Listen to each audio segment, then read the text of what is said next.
Awang-awa na niyakap ni Alma ang anak. Sa harapan ng store ay mukha silang kaawa-awang dalawa.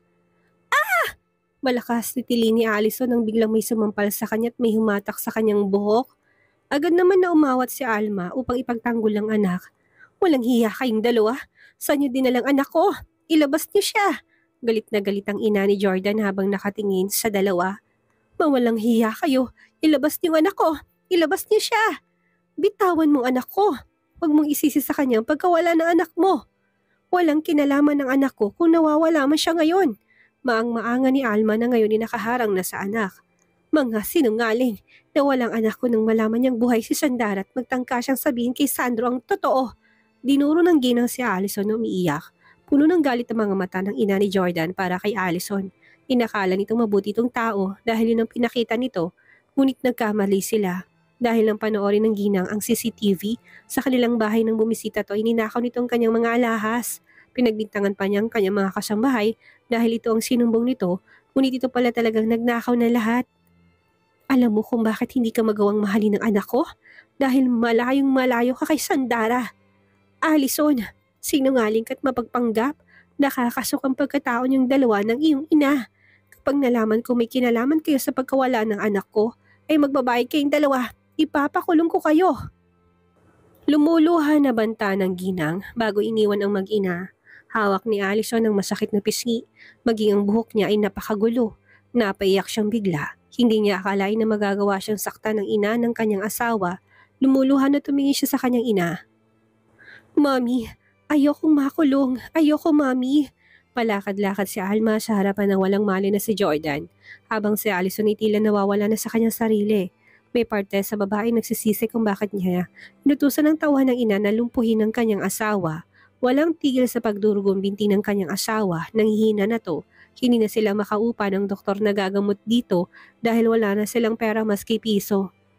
Ayoko mamatay si Jordan, Mami. Dali na kaya natin siya sa ospital. Nahihibang ka na ba, Allison? Kung dadalhin mo si Jordan sa ospital ay mahuhuli tayo. Mag-isip ka nga. Pero asawa ko siya, Mami. Ayoko mamatay siya. Iyak ni Allison. Sana iniisip mo yan bago mo siya pinalumpo. Aburido nagpalakad-lakad si Alma. Umiisip ng paraan upang magkapera silang mag-ina. Saan ka pupunta, Allison? Kay Doc, Mami. Kung kinakailangan kong gamitin ang katawan ko, ay gagawin ko. Baligtas lang ang asawa ko. Natampal ni Alma ang noo. Hayaan niyo na ako, Mami. Maubusan na ng dugo si Jordan. Hindi ko kayang panoorin siyang mamatay. Walang nagawa si Alma kung hindi samahan si Allison sa ospital. Sa labas ng opisina ng doktor ay naghintay siya sa anak na ngayon ay tinitira na ng matandang doktor sa loob kapalit ng pagligtas nito sa buhay ng asawa. Pagkalipas ng 2 oras ay lumabas si Allison na magulong buhok at parang wala sa sarili. Nagmistula itong parang usahan na katatapos lamang gamitin. Iniwas ni Alma ang tingin sa anak. Hindi itong dapat nakahinatnan nilang mag-ina. Hindi itong gusto nila. Mayaman na dapat sila ngayon. Gustong sumigaw ni Alma sa galit. Paano to nangyari? Samantala, napahinto si Allison sa paghakbang na mamata ng isang pamilyar na may edad na babae. May tulak-tulak to sa wheelchair. Julia? Daddy? Nalaki ang mata ni Alma na makita si Julia kasama si Sandro. Walang hiya kang babae ka. Pinagmukha mo kaming tanga. Pinalabas mong patay na si Sandro. Galit na paninisi ni Alma sa babae. Lahat ng kamalasang nangyari sa kanilang mag-ina ay naalalang bigla ng ginang. Magbabahid kang matanda ka. Galit na bumaling si Allison sa ina. Mami, kailangan nating makuha si Daddy. Magagamit natin siya para makaganti kay Sandara at makakuha ng malaking pera. Pagkakataon na natin to para makabawi sa mga nawala sa atin. Tama ka, Allison. Samantala, napaatras si Julia na makita ang 2 babaeng palapit sa kanila. Hindi. Alma? Allison? Julia, iwan mo na ako at tumakas ka na. Sige na, iligtas mo ng iyong sarili. Hirap na wika ni Sandro. Hindi maatim ng ama ni Sandara na madami ang babae. Sapat nang nalaman niya ang kasamaan ni na Alma at Allison at niligtas siya nito. Pero hindi niya gusto na madami pa ito ngayon. Matigas na umiling si Julia. Pilit na pinatapang ng babaeng ekspresyon sa kabila ng kanyang takot. Hindi niya iiwan ang lalaking amo. Hindi niya ito inalagaan ng matagal upang mapunta lang sa 2 babaeng to. Malaki ang utang na loob niya sa mag-ama. Kaya nang mawala si Sandara nangako siyang aalagaan ang ama nito bilang kabayaran sa kabutihan ng mga to sa kanya. Bitawan niyo ako! Tili ni Julia nang hilahin siya sa buhok ni Allison at hilahin sa hagdan papunta sa fire exit kung saan walang dumaraan. Habang si Alma naman ay nakangising tulak ang wheelchair ni Sandro. Alma, huwag niyo sasaktan si Julia. Kunin niyo ng gusto niya pero huwag niyo siyang idamay. Tumahimik ka. Singhal ni Alma sa asawa. Kung hindi siya nangialam, hindi siya madadamay. Pero dahil pakialamera siya, ay dapat lang siyang mamatay. Huwag kang mag-alala dahil susunodin kayong dalawa ng anak mo sa kanya. Nang makita ni Alma ang pagkinig ng labi ni Sandro at panlalaki ng mga mata ay malakas siyang napatawa. Oo Sandro, tamang narinig mo. Buhay pang anak mo. Buhay si Sandara. Pero hindi mo na siya makikita pa dahil pagkatapos namin humingi ng pera sa kanya ay papatayin ka na namin ni Allison. Katulad ng ginawa namin sa anak mo. Nakakapanghinayang, hindi ba? Buhay pang anak mo subalit wala kang magawa upang iligtas at makita siya. Paano ay wala ka ng silbi? Manghang nasabi pa ni Alma sabay tawa ng malakas. Bitawan mo ko! Julia! Hirap na bigkas ng ama ni Sandara ng malakas na itinulak ni Allison si Julia. Tumama ang ulo nito sa pader at kagad na dumugong ulo. Lumingon-lingon ng mag-ina, pareho silang nakahinga ng maluwag dahil walang nakakita sa ginawa ni Allison. Nababagay lang yan sa'yo, Julia. Kung hindi ka pakialamera, hindi ka madadamay. Tara na, Allison, kailangan nating makaalis sa lugar na to. Ani Alma sa anak. Subalit napasigaw ang ginang sa gulat ng may kamay na humawak sa kanyang paa at kinagat pa siya. Hindi ko kayo hahayaang dalhin si Sir Sandro. Hindi ako papayag. Dadaan na muna kayo sa aking bangkay. Ani Julia. Bagamat may sugat sa ulo't halos mawala ng lakas, ay nakuha pa ding diinan ng kagat sa paa ni Alma. Hayop kang babae ka! Sinipa ni Alma si Julia subalit daig nitong linta. Hindi maalis sa kanyang balat ang masakit nitong kagat. Talagang lumalaban ang babae. Hindi nagpapaawat. Bitawan mong mami kung pakialamera ka! Nilapitan ni Allison si Julia at sinabunutan to sa ulo. Paulit-ulit na inuntog to ang ulo ng babae sa sahig. Mabuti pa'y mamatay ka na! Ewan ko na lang kung ako mo pang gumalaw kapag binasag ko ng bungo mo. Napatili na malakas si Allison nang tumalsik sa lakas ang suntok sa kanyang muka ng taong hindi niya inaasahan na darating. Samantala, napaatras si Alma at hindi nakagalaw sa magkahalong takot at gulat. Hindi niya nagawang alalayan ng anak. Sandara? Gumapang paatras si Allison, takot na nakatingin sa taong sumuntok sa kanya. Ngayon lamang niya ito nakitaan ng ganitong galit. Parang hindi itong babaeng nakasama niya na laging mahinahon at mabait. Mga walang hiya kayo. Ubod kayo ng sama. Nanginginig sa galit ni Sandara. Nagdidilim ang kanyang paningin ngayon habang nakatingin sa mag-ina na siyang dahilan ng kanyang paghihirap at takot. Iisa lamang ang nasa isip niya ngayon, yun ay makaganti sa mga to. Kumilos naman sina Clara at Emma. Kinuha nilang ama ni Sandara na lumuluhang nakatingin sa anak. Kanina lang din kinuha si Julia upang madala sa doktor ng hospital. Sandara! Hirap na tawag ni Sandro sa anak. Gustong yakapin ng Ginoo ang kanyang anak. Nagpapasalamat siyang nakita niya itong muli ng ligtas. Sa kabilang banda ay naintindihan ng ama ng dalaga na kailangan niyang maalis sa lugar dahil siya ay magiging pabigat lamang. Kailangan din madala ni Jody sa doktor upang maampat ang pagdurugo ng sugat nito. Hindi kami natatakot sa inyong dalawa. Pilit na nagpakatatag si Alma, nilabas niyang kutsilyo na dala tinutok ng salit-salitan sa dalawa. Kung hindi nila madadala si Sandro at hindi sila makakakuha ng pera kay Sandara, ay tatakas na lang sila ng kanyang anak. Babalik sila at gaganti balang araw. Sa ngayon itatakas na muna silang dalawa. Allison, tumayo ka dyan. Aalis na tayo ngayon din bago pa dumating ang mga pulis. Ngumisi si Alma. Subukan yung gumalaw o hindi sasaksakin ko kayo. Nanilisik ang mga mata na tumingin ang ginang kay Sandara. Bakit kasi hindi ka pa namatay? Bakit ba galit na galit ka, Sandara? Hindi ba karapatan naman naming mag-ina ang makihati sa yaman nyo? Pamilya niyo kami ni Allison. Pero anong ginawa ng ama mo? Binaliwala niyang pagmamahal ko. Binasura niya ako. Hindi sapat ang dahilan mo para manakit kayo ng tao. Dahil lang sa mababaw na dahilan mo ay magagawa mong ipapatay maski ang asawa mo? Makatao ka pa ba sa ginagawa mo? Wala ka na bang konsensya? Lalong nalisik ang mata ni Alma sa galit. Namumuhi ang mga mata niyang nakatingin kay Sandara. Siguro nga'y mababaw lang para sa iyong dahilan ko, Sandara. Pero kailanman, hindi mo maintindihan ang sakit na nararamdaman ko. Kasalanan to ni Sandro. Kasalanan niya ang lahat ng ito. Kung minahal niya ako, ay hindi ko itutuloy ang plano namin ng anak ko. Hindi ba kapaniwala si Sandara sa piniling aksyon ng mag-ina? Sapat na bang dahilan ang galit upang manakit ng kapwa? Hinawakan ni Allison ang mukha na sinuntok kanina ni Sandara. Galit na galit tong humiyaw. Hindi matanggap ng babaeng nagawa siyang tamaan sa mukha ng babaeng inakala niyang mahina. Ngumisi si Allison. Hindi nila kailangan mabahala dahil makakatakas sila. Akala niyo, basta niyo kaming mahuhuli, Sandara? Akala niyo, susuko kami ni Mommy? Hindi, Sandara. Hindi. Oh my God, bitawan mo ako, Sandara. Ah! Hindi nakapagpigil si Sandara. Nilapitan niya si Allison at pinagsasampal sa mukha. Ang kapal ng mukha mong ngumisi pa. Katulad ng naabutan kanina, ng dalagay hinawakan niya sa ulong stepsister niya at inuntog ito sa sahig ng paulit-ulit.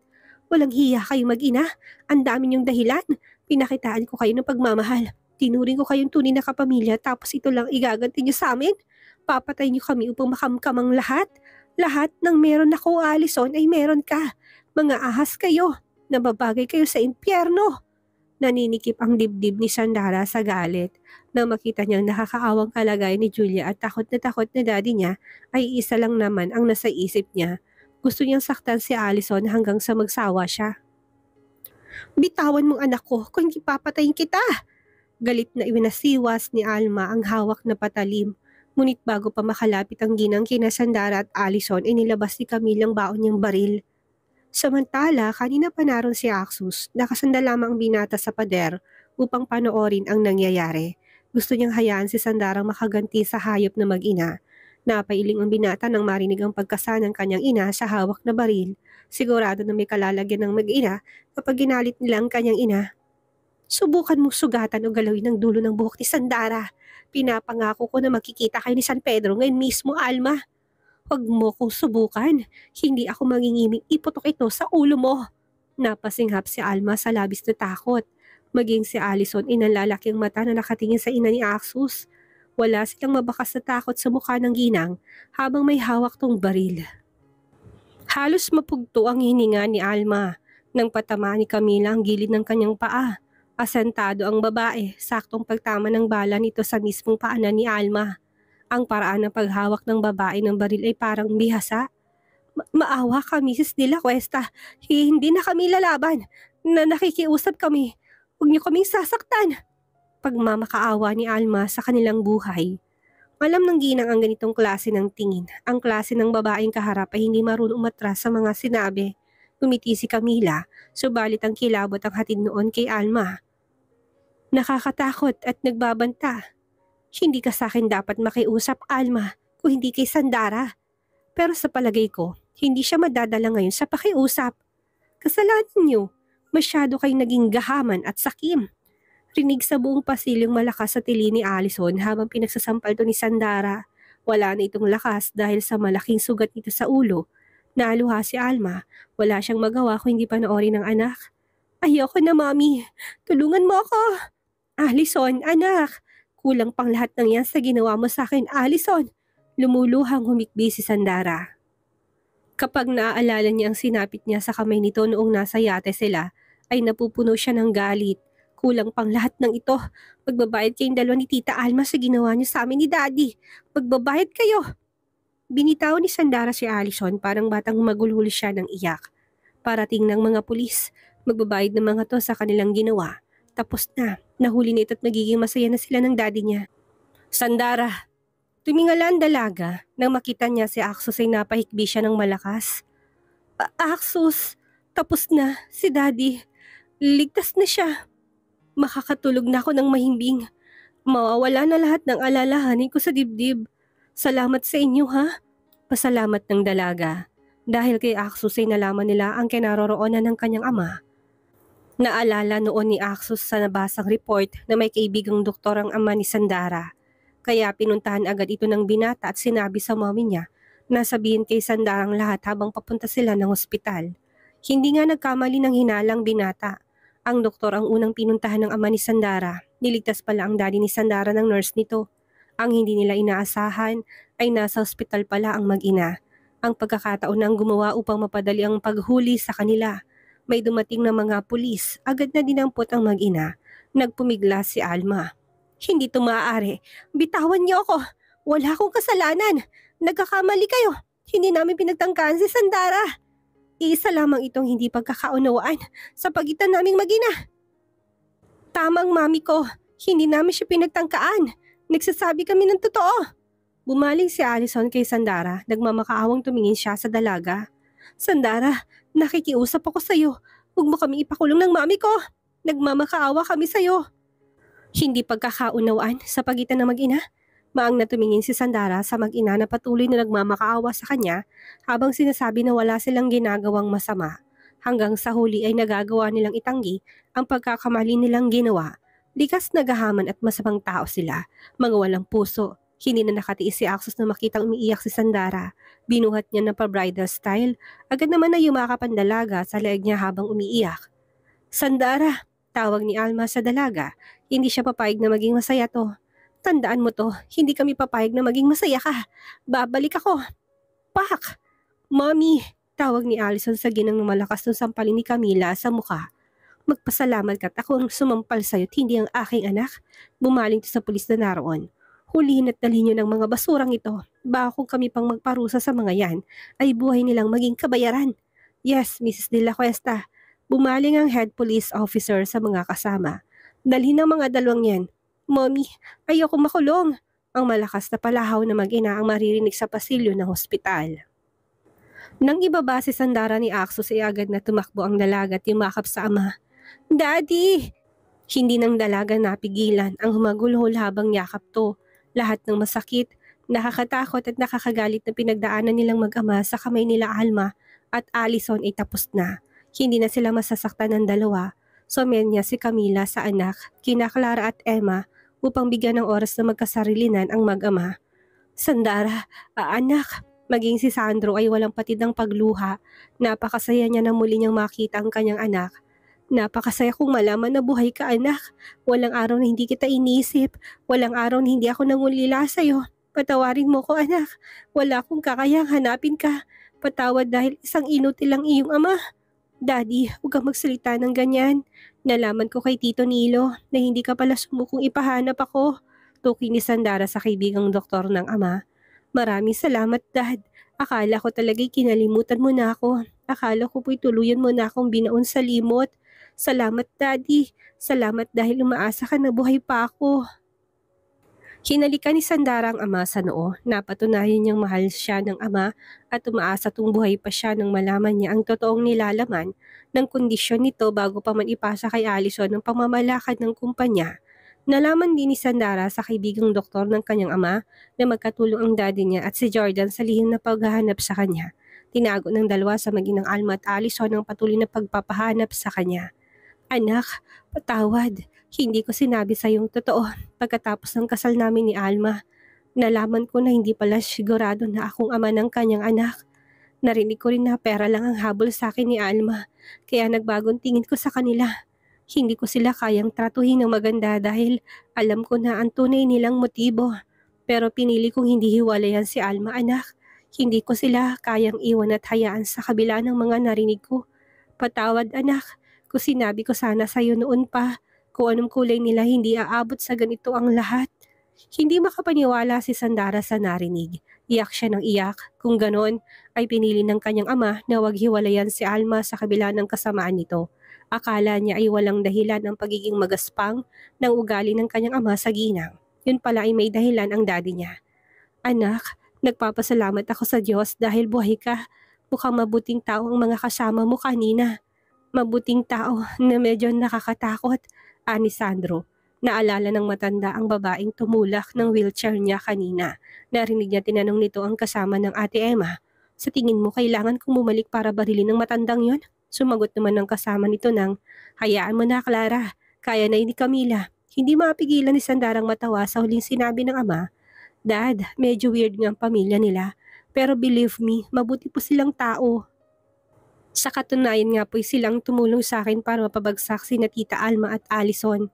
At sila rin po ang dahilan kaya buhay pa ako. Ngumiti ang dalaga. Dad, may papakilala po ako sa'yo. Si Axos po, nobyo ko. Kumunot ang noon ni Sandara nang hindi makita si Axos sa likuran niya. Bukang lumabas ng kwartong mga ito upang bigyan sila ng oras ng daddy niya. Samantalang nagkatinginan naman sila Camila, Clara at Emma, kanina pa nila napapansin si Axus na palakad-lakad. Anak, aba, baka luminis ang sahig dito kakalakad mo. Pumirmi ka nga. Daig mo pang babae kung kabahan. Ang tapang mo pagdating sa ibang bagay pero pagdating sa pagkilala sa future biyanan mo, ay kabado ka? Tumawa si Clara. Ate Camila naman, parang hindi ka natakot nun kay Kuya Jovito. Tumikim si Camila. Aba, kahit si kamatayin matatakot kay Jovito. Napakasama kasi ng ugali, mukhang hari ng kadiliman. Sa tuwing makikita ko siya, pakiramdam ko makikita ko si San Pedro ng maaga. Napailing na lang si Axo sa usapan ng matatanda. Shit, nakakahiya. Wala naman siyang kinatatakutan, pero kinakabahan siya na makaharap ang ama ni Sandara. Paano kung hindi siya magustuhan nito? Ayon pa naman sa lumabas na investigasyon noon ay wala itong ibang lalaking gusto para kay Sandara kung hindi si Jordan, ang ex ng dalaga. Nagulat si Axus na may kamay na humawak sa kanyang kamay. Axus, halika. Ipapakilala kita kay Daddy. Ani Sandara sabay hila sa kamay ng binata. Wait, nalalambot ang tuhod na napadala na lang si Axus sa dalaga. Ganun na lamang ang paglunok ni Axus nang makaharap ang ama ni Sandara. Kamukhang kamukha ito ni Sandara, ngunit mas matapang ang features ng mukha ng matanda. Hay, tinakpan ni Sandara ang bibig upang pigilan ng matawa. Paani parang robot si Axus na nakatayo ngayon sa harapan ng daddy niya. Ang masungit na si Axus ay kinakabahan, hindi na napigilang matawa ng dalaga. Kaya naman lalong napalunok si Axus. Nice to meet you, Sir Coangco.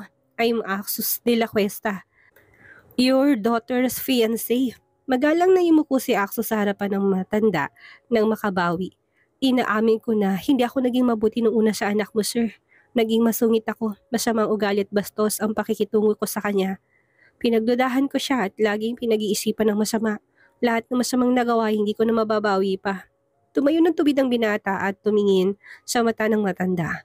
Pero ngayon ay nangangako ako na mamahalin ko si Sandara. Hanggang sa pagtanda naming dalawa, hindi ko siya sasaktan. Hindi ko siya iiwan. Handa akong protektahan siya hanggang sa abot ng aking makakaya. Gagawin ko siyang reyna ng buhay ko, ang mundo ko. Mamahalin ko siya, Sir Coangco, nang higit pa sa kanyang ibigay na kahit na sino. Hindi mapigilan ni Sandara ang mapangiting marinig ang mga sinabi ni Axus. Kinuha ng binatang kamay ni Sandara. I love her, sir. I love Sandara more than my life. Papakasalan ko siya at hindi na pakakawalan pa. Gumuhit ang kasiyahan sa mata ng ama ni Sandara. Nakita ng matanda na sincere si Axus sa mga sinabi nito at sapat na sa kanya na marinig ang mga sinabi nito. Axus, salamat sa pagmamahal mo sa aking anak. Nagpapasalamat ako dahil sa kabila ng hirap at sakit na kanyang naranasan ay nakilala kanya at minahal. Salamat at minahal mo ang aking anak, Axus de la Cuesta. Alagaan mo ang aking anak. Tuparin mo ang mga sinabi mo sa kanya na hindi mo siya sasaktan. Aasahan ko mga sinabi mo. Natawa si Sandara nang marinig ang malakas na pagbuga ng hangin ni Axus. Salamat sa pagtanggap, sir.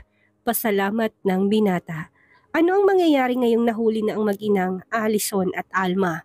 At ano ang kakahinatnan ni Jordan ngayong masama ang lagay ng mga tuhod niya dahil sa mag-ina?